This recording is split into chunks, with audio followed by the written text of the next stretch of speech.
because love lives in me. I move in the spirit of love. I move in the spirit of love. I move in the spirit of love because love moves in me. I reach out in the spirit of love. I reach out in the spirit of love.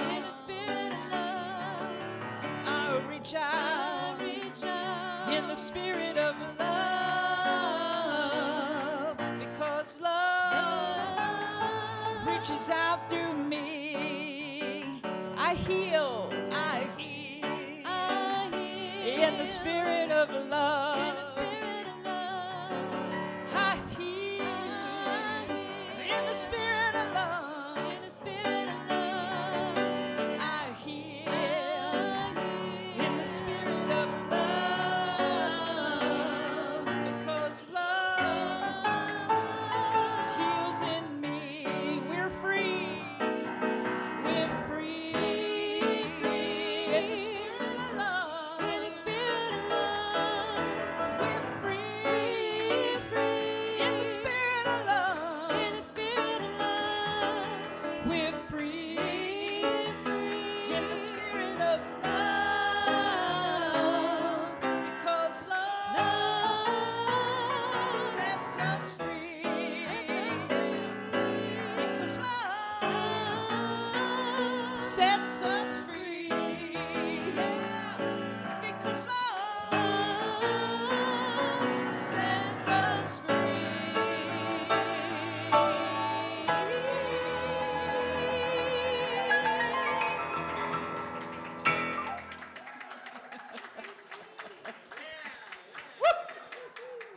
Say, damn.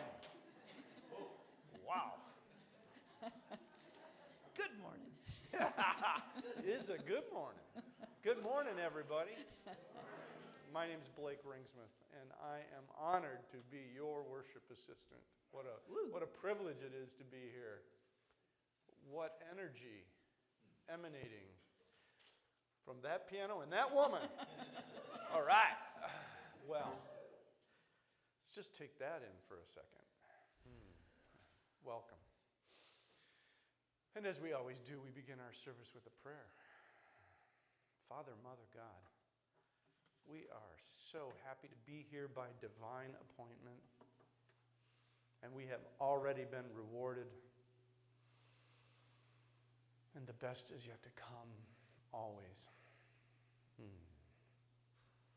Thank you for this time of fellowship, this beautiful church family, and place upon everyone's heart the knowledge that they are here because they are supposed to be here walking their path.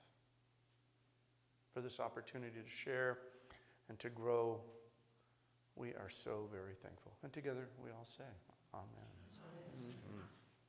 And I'd like to say our affirmation together. It's up on the screen.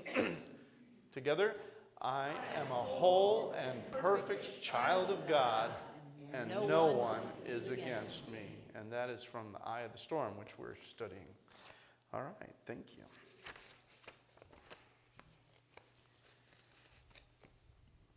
All right, if you'd like to stand again.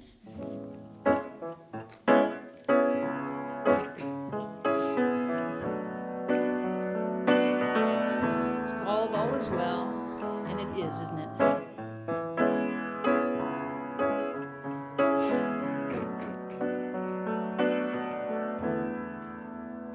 I surrender to the power and presence of love within me. And all is well. All is well. All is well. All is well. I surrender to the power and presence of love within me.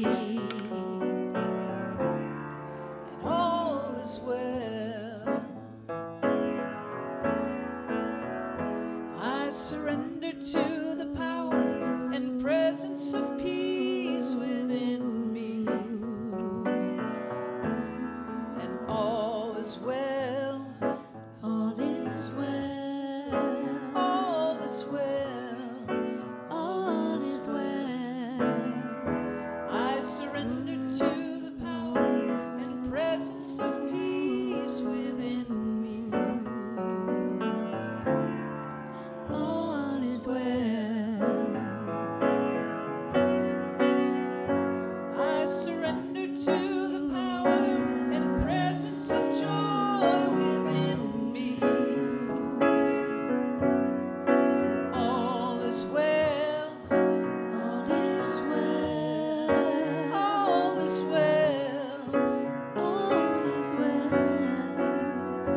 I surrender to the power and presence of joy within me. And all is well. And repeat after me, please. I am love. I am love. I am peace. I am peace. I am joy. I am joy. I am love. I am love. I am peace. I am peace. I am joy. I am joy. And all is well. All is well. All is well. All is well. All is well. All is well.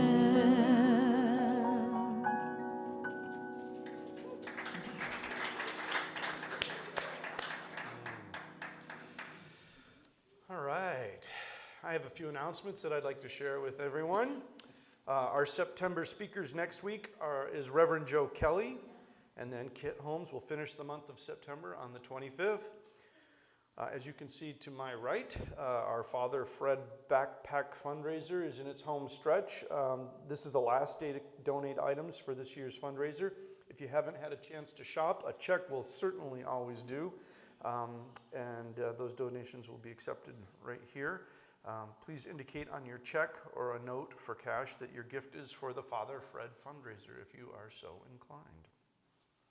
Our fall book series is coming up. Today is the last day to sign up for that, to participate in one of the small group studies, the book The Eye of the Storm by Gary Simmons. 3 groups are forming, and sign-up sheets for each are on the table in the lobby. And sign up today. It's a fabulous book. It's a short read, very, very powerful. I think on the board, when we did board retreats years ago, that was required reading, if I'm not mistaken, and it was great. 2 weeks from today, on September 25th, we'll be holding the end of Summer Potluck Bbq. Please bring a dish to pass if you like. There's a sign-up sheet in the lobby to list what you'll be bringing. So if you sign up, please also indicate what it is you'll be bringing so we don't have 17 dishes of baked beans. Wouldn't be the worst thing in the world, I suppose. All right. And we have a special event 2 weeks from next Friday, September 30th. Dick Mallory, our own Dick Mallory, will be hosting a talk he calls A Backpacker's Random Thoughts. And if you know Dick, he's good with random thoughts. He's a wonderfully entertaining storyteller, and the event will start at 6 p.m. in our amphitheater right out there. If you haven't seen our amphitheater, it's wonderful. So that's great. And then an update on the kitchen loan fundraising. As many of you know, we took a loan out several years ago now to revamp our kitchen, which is beautiful. And we are starting a fundraiser for that to pay off that loan like we did several years ago now on the mortgage to this church. And once we pay off that kitchen loan, we will be debt-free once again, which is very exciting. And I have and so the balance of that loan right now is $7,300 and some change. And there has been an anonymous group formed of congregants that are willing to match half of that amount. So if we are able to raise $3,600 thereabouts, the rest is matched by a group of anonymous congregants. You got it, and man. so I hope that is impetus to get going. We are going to keep the fundraiser going, and it's going to be done October 31st on Halloween. So if you're able and so moved, please make a contribution to pay off that loan. And if you're doing it by check or cash, please note that it's for the kitchen loan balance payoff. All right. I think that's it for my announcements. So we have another congregational song. Yes, you do. Awesome.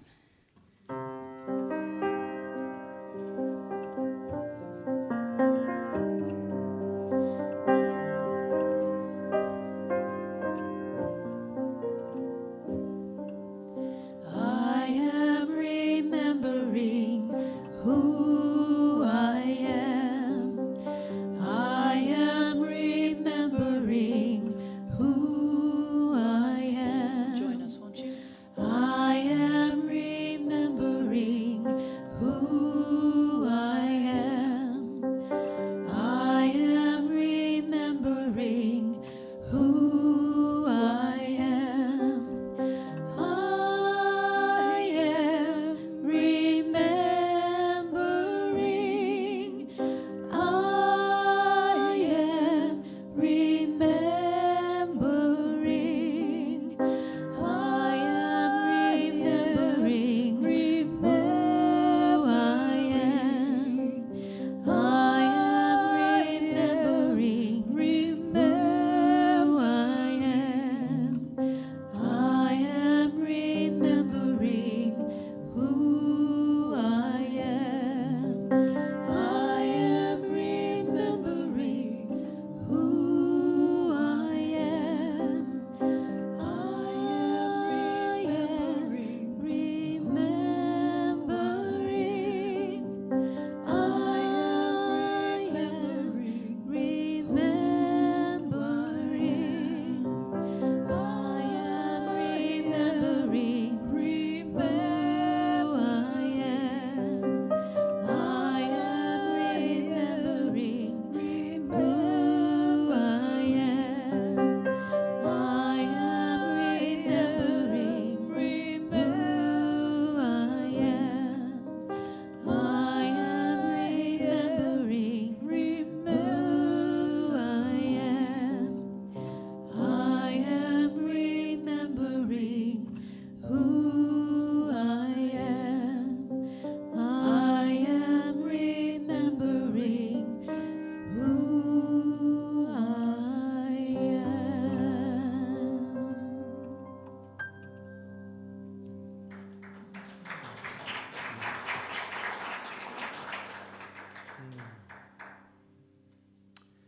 As the lights come down and we enter into our time of meditation, I invite you to clear your laps of anything. Settle your feet on the ground. Feel the earth beneath you. Feel the connection. Loosen your shoulders. And then begin some deep and slow centering breaths. In and out.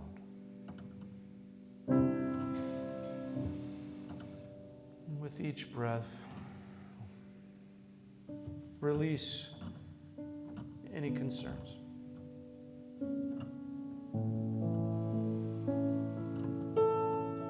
With each breath, become more centered.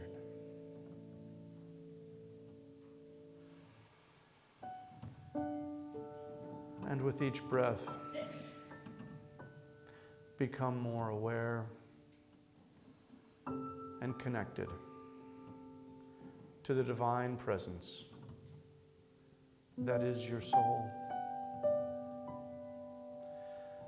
That divine center within each one of us that emanates love, connection, and divinity. For as that song invites us to do, we remember now that we are divine. That's right. I invite you now to say to yourself, with me, I am divine.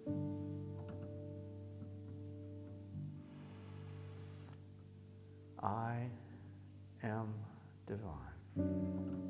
That's right. You may not feel it at every moment, but there is no doubt that you and I and we are divine.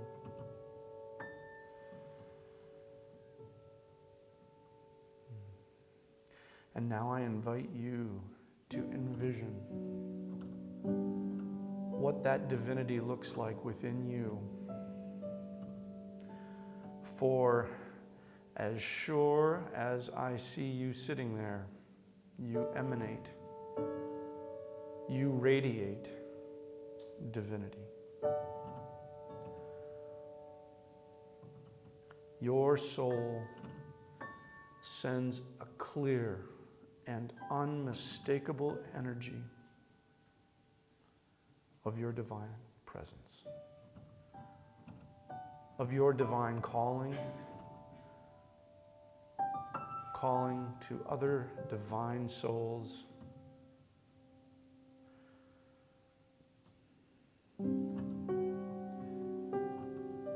We are blessed by your presence.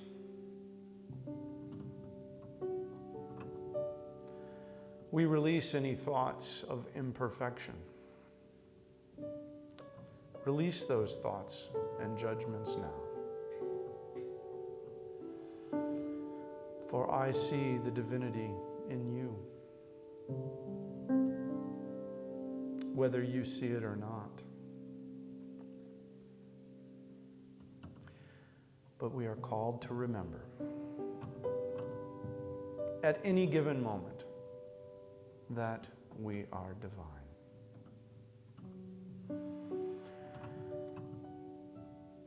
Feel that energy from your core passing through your body, invigorating you and your mind, opening your heart, feeling it expanding in your chest,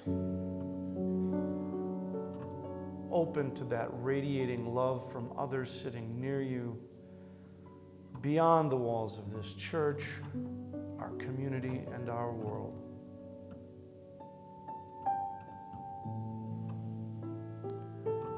And as we enter into the silence, I invite you to see that color, that vibration of your spirit, your divine spirit, passing from your heart and soul out into the world as a color, an energy, a vibration. For it truly does do those things. It passes from you into the world. See it, embrace it in the silence.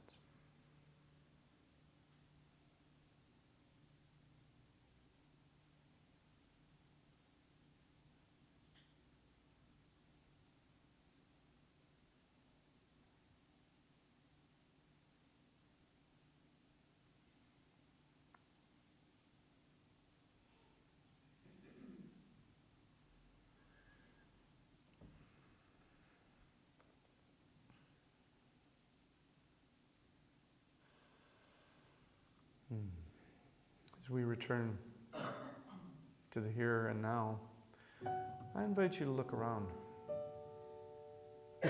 See what I see. I see it. I saw it from the time I stepped up here after that music. And you were beautiful. We are beautiful. And we are divine.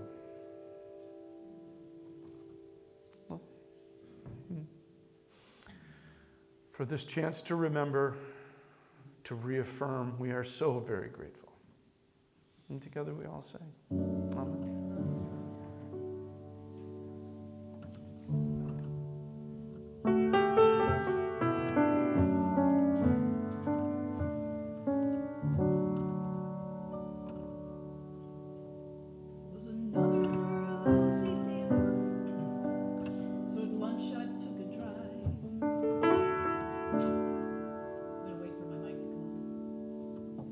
Hey, AJ, thank you. There we go. I get to say that first line again. It was another lousy day at work, so at lunch I took a drive. Figure out just how it was that all my dreams had died. Down a red dirt road was an old wooden church on the edge of a cotton field. Big old ancient oak tree waving to me in the breeze.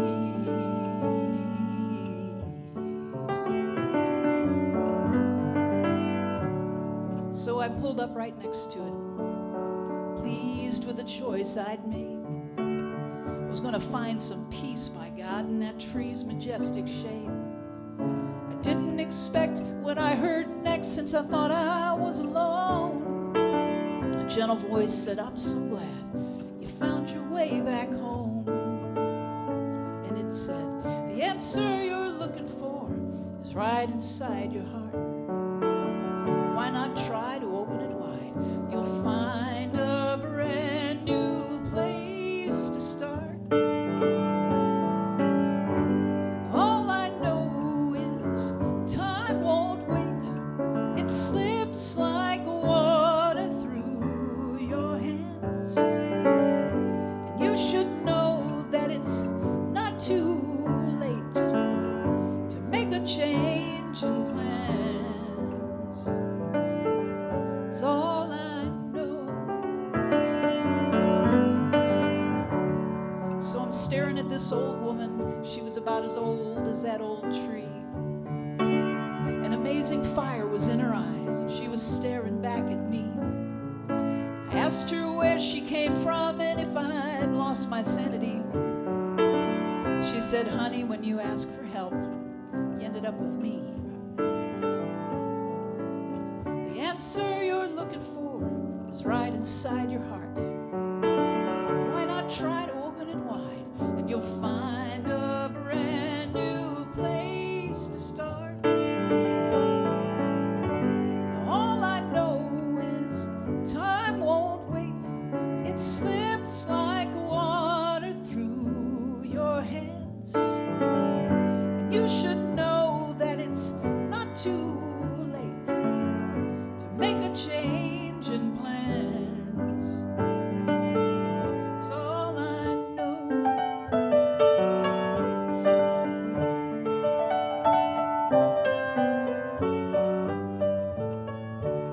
So I woke up under that sprawling oak as day turned into night. A gentle breeze spread the leaves, and a single ray of light became that woman's smile as she disappeared from sight.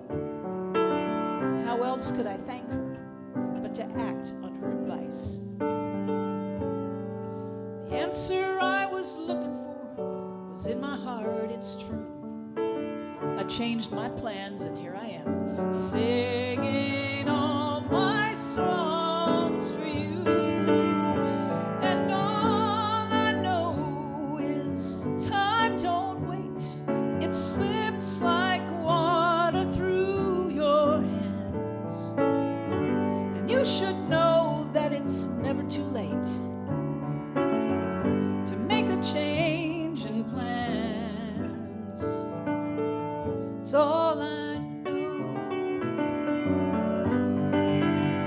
It's all I know. All I know.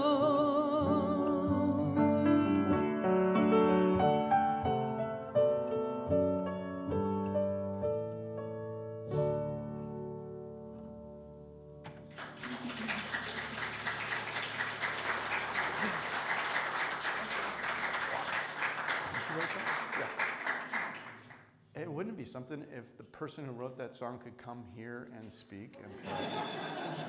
I mean, wouldn't that be awesome? Woo!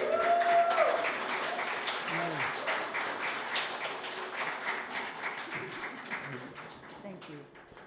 You rock. Yes, I did write that song. It's a song called All I Know. And good morning. There we are on the microphone. So good morning. It's good to see you again. It's good to be seen. It's good to be here. Thank you. In 1927, at the age of 32, a gentleman named Mr. Buckminster Fuller stood on the shores of Lake Michigan, prepared to throw himself into the freezing waters. His first child had died. He was bankrupt, discredited, and jobless, and he had a wife and a newborn daughter. He began to think that his life insurance policy was worth more than his life. On the verge of suicide, it suddenly struck him that his life belonged not to himself, but to the universe. He chose at that moment to embark on what he called an experiment, to discover what a little, penniless, unknown individual might be able to do effectively on behalf of all humanity. Over the next 54 years, he proved time and again that his most controversial ideas were practical and workable. During the course of his remarkable experiment, he was awarded 25 U.S. patents. He authored 28 books, received 47 honorary doctorates in the arts, sciences, engineering, and humanities, and received dozens of major architectural and design awards. Buckminster Fuller is best known for the invention of the geodesic dome, the lightest, strongest, and most cost-effective structure ever devised. He once said, "The mission of life is to align our heartbeat with the rhythm of the universe." All I know is time won't wait. It slips like water through your hands. The title of my talk today is Creating a Life That Matters, the work that we do in the world, the divine nature of the work that we do in the world. That song, All I Know, is based on my life. It is a true story. I was in a corporate job in a little town called Madison, Georgia, an hour east of Atlanta. It was the only town that Sherman did not burn on his way to the sea, on his march to the sea. And I was in a corporate job, and I was stressed beyond stressed. And yes, my first encounter, well, one of my first encounters with a little thought that snuck in about suicide. I went to an old wooden church on the edge of a cotton field down a red dirt road. If you've ever been to Georgia, you know red clay sticks to everything. And that was the truth. And I would go to that church because there were some big oak trees on the side of the churchyard, and I would go there on my lunch hour and sit at these picnic tables in the shade on the tailgate of my pickup truck to figure out what I was doing with my life. I was in the music business. Music has been my calling. Music has been my vocation all my life. But it has changed forms many, many times. And that's what I want to talk about today, is your vocation. The word vocare, vocation, vocare, it is the derivative of vocare, which is the voice. It is meaning listening to that still small voice, the voice within that is guiding, directing, showing you your vocation every single day of your life. In my years of being a musician and a songwriter, and as I say, the evolving nature of my calling, I have heard many, many people say, I don't know what my purpose is. Does that sound familiar to any of you? Okay. We'll come back to that in a second because I'm going to give you a little directive about that. But the idea around that song, it was really quite literally started to write it. It was not called All I Know. It was called something else. It was the process and the progress and the evolution of me as a songwriter and as living my vocation.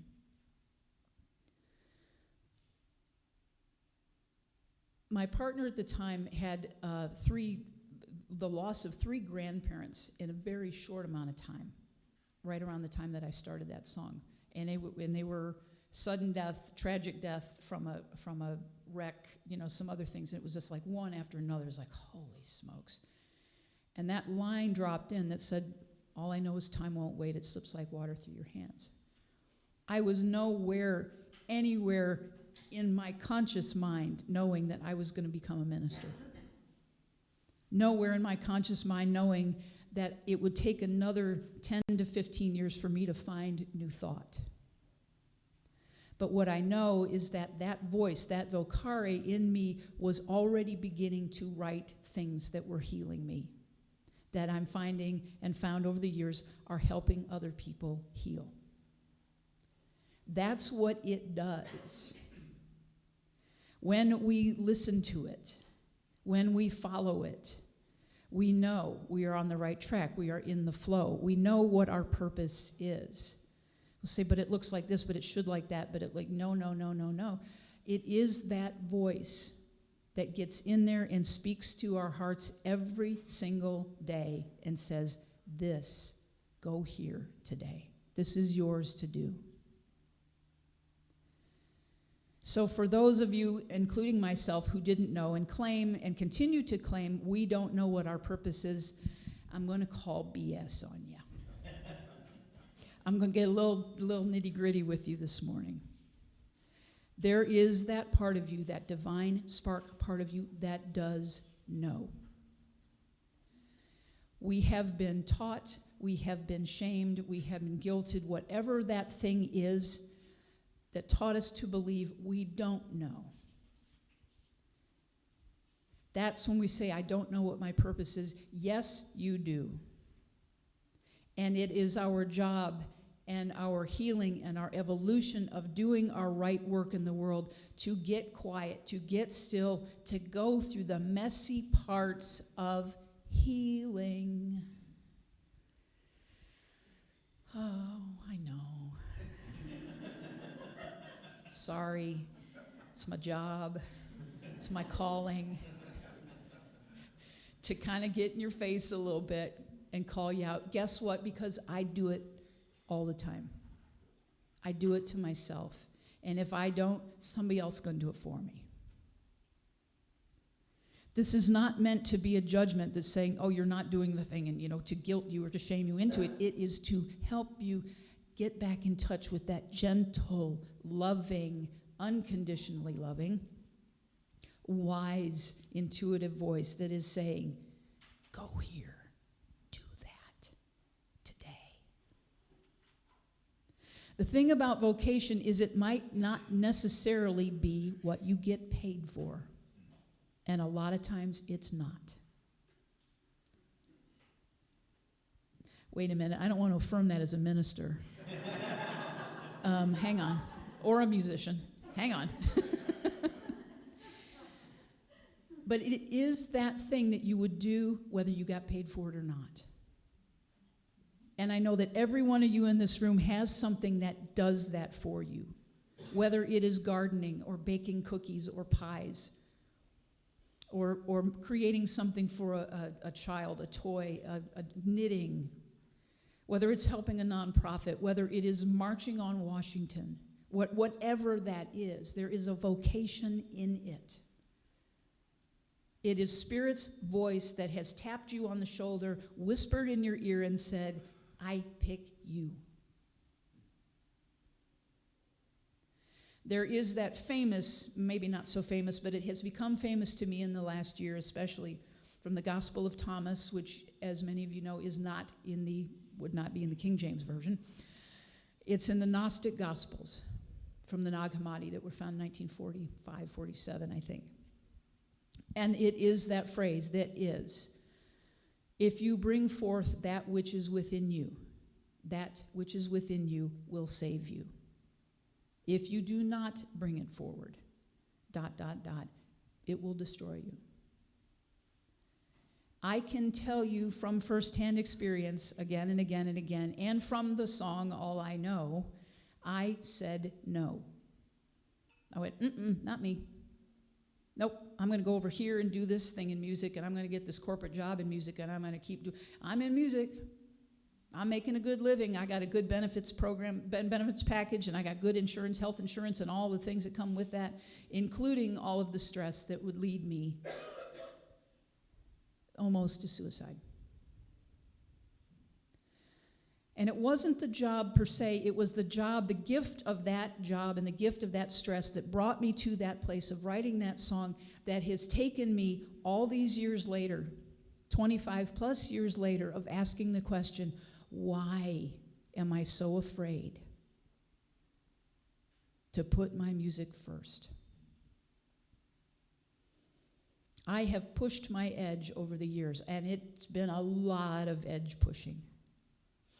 And it has taken me finding new thought and a spiritual practice to get to, and the work that I'm doing now and that I've been doing, to lean in, to finally see there is a divine pattern to this work that is bringing me full circle up the spiral again and again and again and again, that says, you have a story to tell.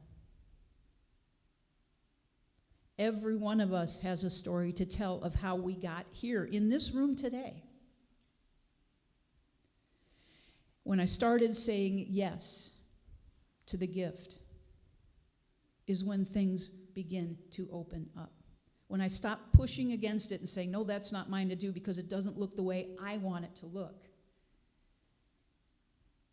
What I started to realize was I was trying to make it look the way a lot of other people wanted me to make it look. For them. Not for me standing in my true vocation. Yes, I have been a gifted musician since I was a kid, a highly gifted musician. And there was a message given to me that core, that nut, and this is what I'm getting to, all of the work that I have been doing over the years that has separated me from my truest voice. Those messages were not mine. I did not put them there. And I'm going to pretty sure bet, as long as I've been a religious science practitioner and a minister, I know that within you there is those words that somebody gave you. There are those words that somebody gave you, those messages, those teachings, those things that latched on and said, no. I know a lot of people, and I have coached a lot of people who said, you know what I wanted to be when I grew up, but I did this because my parents wanted me to. That sound familiar to anybody? Oh, yeah. Thank you. Thank you. But you know in your heart, and the message that we often get is, but you can't make a living at it. Amen. And, like I said, maybe you don't. But it is the essence of you that you bring into the world to everything you do. Everything you do. As I said, all I know, yes, it's a story song. It is a story of my life. And the way we tell our stories every single day, whether we know it or not, we are telling people what we value. We are telling people what we believe in about ourselves. We are telling people what we value in ourselves or not. There is I don't know if you've heard this, a new kind of buzzword going around the business world, just work in general, kind of exacerbated by the pandemic, is called quiet quitting. How many of you have heard that term lately? And essentially what it comes down to is workers who are quietly quitting. They're not quitting their jobs, but they're not doing anything more than the job requires. They're showing up, riding the time clock, and doing what the job description is, nothing more. They're not staying late, and it's happening across the board. There is a gift in that. There is also a little bit like, yeah. From me as somebody who overworked, who overscheduled, who gave 150, 2,000% often, not valuing who I was or what I did, letting my gifts be taken advantage of because I didn't know any better. I was not taught. I was not supported in having healthy boundaries around that gift. And a lot of people, a lot of us don't. We are taught, work hard, give your all, give 150%, give. And the beautiful shift is that mostly with Gen Z, which is where this is happening, which is kind of where the trend started, was they're like, my mental health, my balanced being is more important than me making somebody else a lot of money. I tend to agree, having gone through that myself. I'm not 30 anymore. I wish I were, knowing what I know now, but you know what I'm saying here. There is that balance. There's a necessary balance that needs to happen where we value our gifts enough to say, sorry, I'm not working 100 hours this week. I'm not. And it is on the flip side of the managerial side to recognize this trend and this shift that's happening all across the world. The workers saying, I've got a family. I'm going to figure it out. I'm not going to work 3 jobs just to pay the rent. I'm going to have some balance in my life, because guess what? We end up literally or figuratively killing ourselves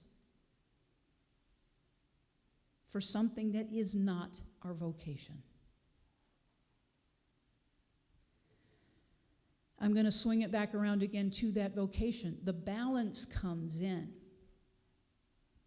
There's a saying in some of the training that I had as a coach, how you do anything is how you do everything. What you bring, what value you bring, what you value in yourself, but what you value in what you're bringing and giving to the world. So basically, if you're half doing your job, quietly quitting, there is an energetic, that, in my opinion, that happens that cuts off flow. It ties directly into prosperity. It ties directly into being a person of increase. And what I mean by being a person of increase is not just you're working a certain amount of hours for a certain amount of money, you're doing something for a company. Being a person of increase means giving a little bit extra love, a little bit more of a smile, a little bit more compassion, a little more patience. That costs nothing, and the rewards are exponential. So it is finding that place in our lives and that balance in our lives to say, yep, this is my vocation, this is mine to do. Of course we have to pay the rent. Of course we have bills to pay. We are human beings living in a human experience. But it is incumbent upon us to find the things that bring us life. Otherwise, we are drudging ourselves to the grave, are we not? All I know is time won't wait. It slips like water through your hands. My hair is growing back. Yes, I've already had a haircut. And when I was here a couple weeks ago, I didn't feel good. You know that. I kind of whined a little bit and talked about that. Today is a good day. Today I am in my vocation. I am in my vocare. I am doing music. I'm doing my music. I'm doing a message. I'm doing my story. I had to get down in the dirty the last couple weeks with chemo and the chemicals and depression and you know that same thing. That trigger point that says, why am I here? To recognize how much growth, how much healing I have been able to do over these last couple of decades. How everything, the dots have gotten connected because I keep saying yes. I keep saying yes to my vocation. My vocation way back was, I'm going to make records and be a rock star. So, make a lot of money and do what? Self-centered. That's what that'll give me my worth. Right? No. I know from where I stand right now, from what I have worked through and the healing and all those things that I have done in this whole process of becoming a minister and I know that if I had had that level of success in my early 20s, or even as a teenager, which was entirely possible, I probably would not be here today. Because all of that value I was looking for and was taught to seek outside of myself. I heard that voice. I heard that thing that said, write these kind of songs. And even when I pushed my edge, I was still holding these songs like All I Know close in because I didn't want to be judged as being too woo-woo or too, that was my judgment. That was my judgment.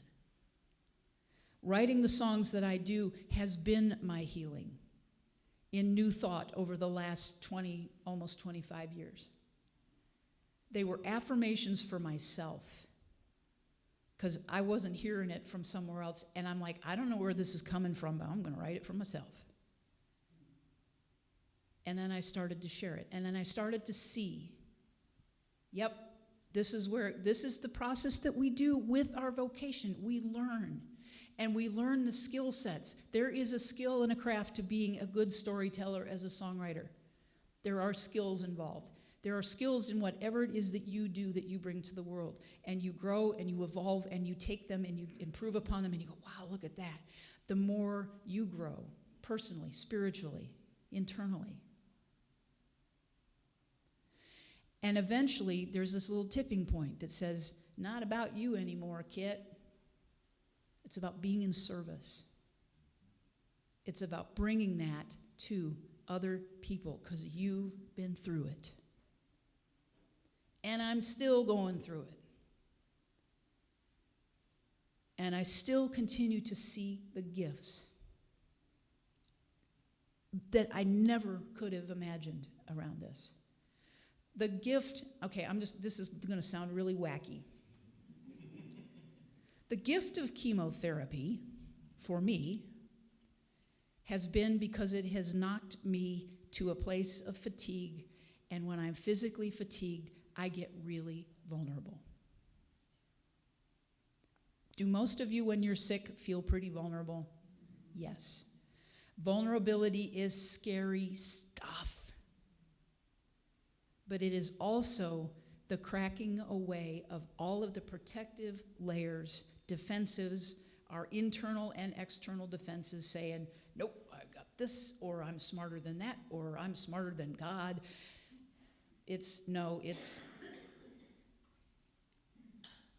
I'm just going to tell you, I cried a lot last week at the slightest provocation.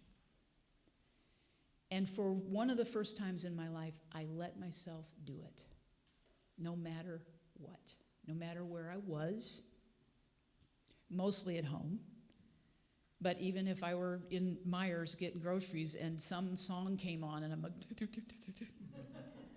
I just let myself have tears. Because I've learned it's moving the energy through of all that stuff that I have been holding down for an entire lifetime. Stepping into a vocation, following a vocation, struggling through it at times, fighting against it at times.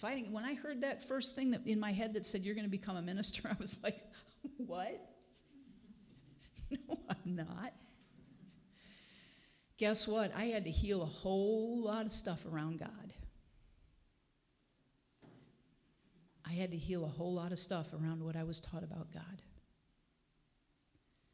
The gifts just keep coming when we say yes. No, it is not easy. Yes, it is painful, and you will get through it. You will get through it. That's why there is this community. A safe container of loving people who know what you're talking about. That you can talk openly about God, and I'm so glad that you're doing Eye of the Storm, Gary Simmons. Incredible book. If you have not joined one of the groups, please do. It is a short read. It's a powerful read. And discussing it with other people is really even more powerful. And I'll just tell you up front, you're probably going to cry, and you're going to need tissues, and you'll be like, I'm crying. I don't want to cry. Get over it. All I know is time won't wait. It slips like water through your hands.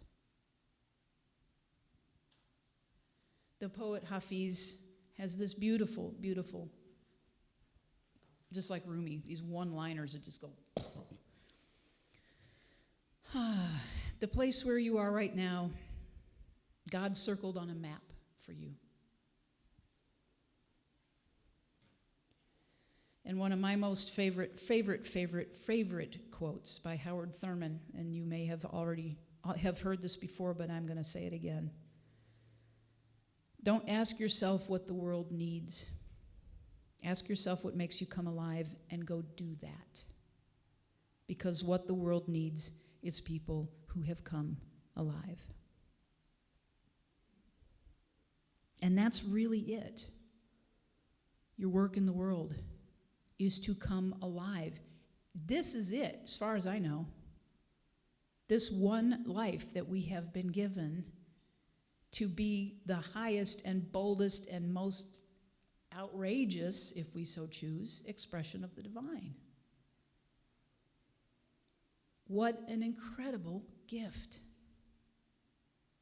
All the rest of it around it is just noise, is really just noise.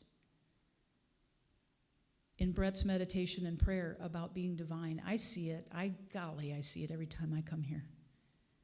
I feel it. And I'm really, really so honored and grateful to be able to share it with you. There's a place. You have a purpose. You have a calling. Experiment like Buckminster Fuller did and just say, what if? What if I try this? And if that doesn't work, well, what if I try that? Without judgment, without beating ourselves up, but simply saying, thank you, God, for the opportunity. You are the place that God lives. And I'm so glad to share it with you. Thank you and namaste.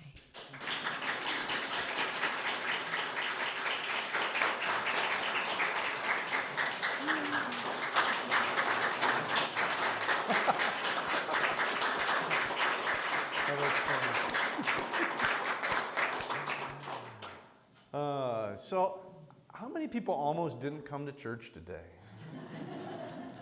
Yep. Well, way to listen to that still small voice.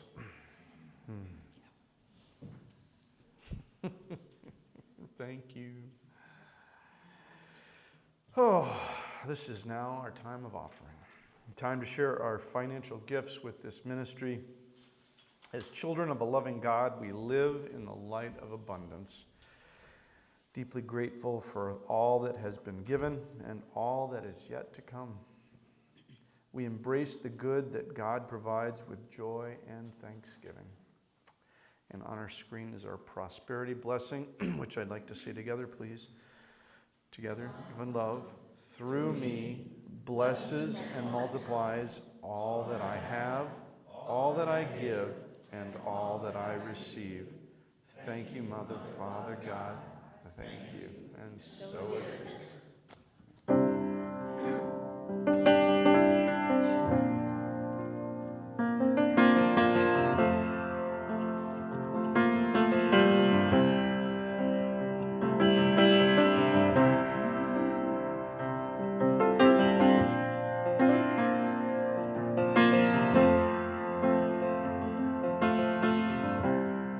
Sung by Mr. Eddie Watkins Jr.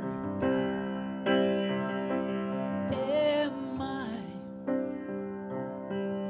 strong enough to bear the burdens that sometimes come living this thing called life? Am I wise enough to make the right decisions when I'm standing at a fork in the road? Sometimes I wonder and ponder, only to realize I'm not alone and there's nothing that I have to do on my own. I am the place where God lives, moves and breathes and has its being. I am the place where God shows up.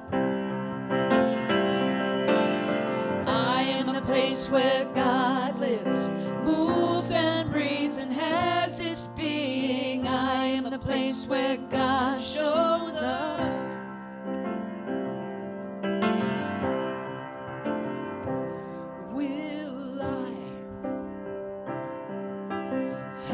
enough to do the things I need to take care of myself? Will I have the health of mind and body to live a life of grace and wholeness? Sometimes I wonder and ponder, only to realize I'm not alone and there's nothing that I have to do on my own. I am the place where God lives, moves and breathes and has its being. I am the place where God shows up. I am the place where God lives, moves and breathes and has its being. I am the place where God shows up. You want to sing that with me?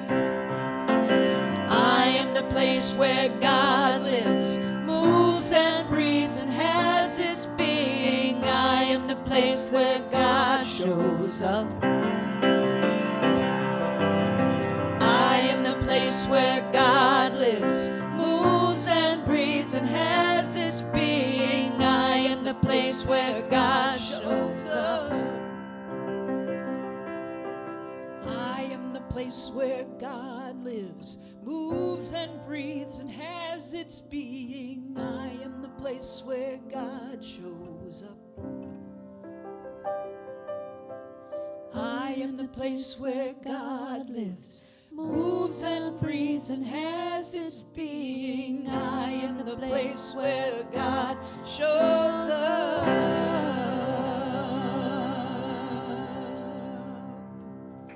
Thank you, Mike.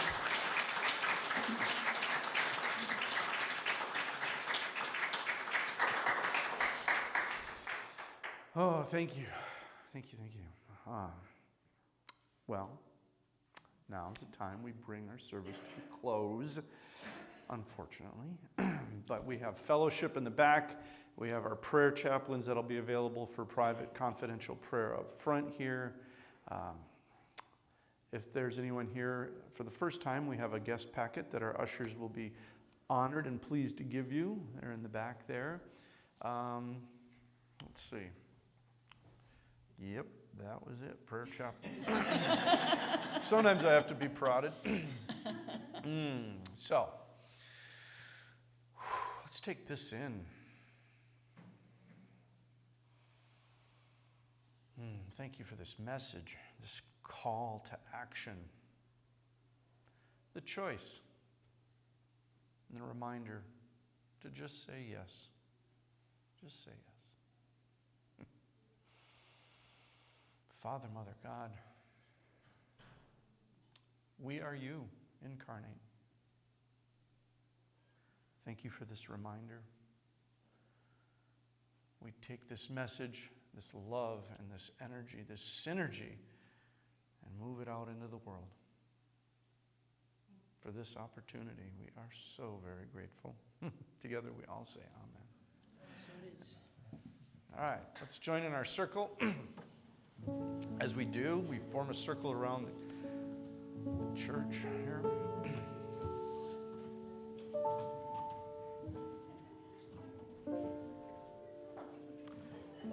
Feel free to hold hands if you're comfortable doing that. And we have the opportunity now to place a name or a circumstance into this circle of love. Something that calls out for divine guidance.